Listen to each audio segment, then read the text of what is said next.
Welcome back to cooking every single recipe in the official Fallout Cookbook. Today we're making Xander root miso soup. Don't forget to subscribe and vote for what to make next in the comments below. You're going to start this recipe by boiling 4 cups of water, adding a piece of kombu, which is dried kelp, and half a cup of dried bonito flakes. And then you're going to simmer. You're going to bring it up to a simmer and then simmer for 3 minutes. Remove the kombu.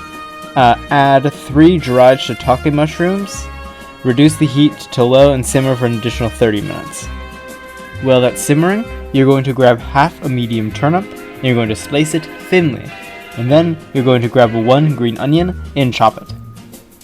Once the 30 minutes are up, you're going to remove the mushrooms from the pot. You're going to add in your turnip and green onion and you're going to you're going to add the turnip, cook it for 2 to 3 minutes until tender, then add the green onion, cook for a minute until tender, reduce heat to low, whisk in 2 tablespoons of white miso paste, and enjoy.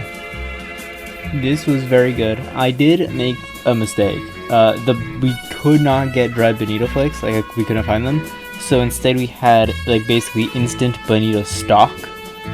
And I was like, okay, it's probably about the same flavor, don't really have to worry. So I did the same measurement. That made it very salty. Should have cut in half. But other than that, very good. And I'm not going to dock points from that because that's a mistake that I realized. So 9 out of 10. Very good.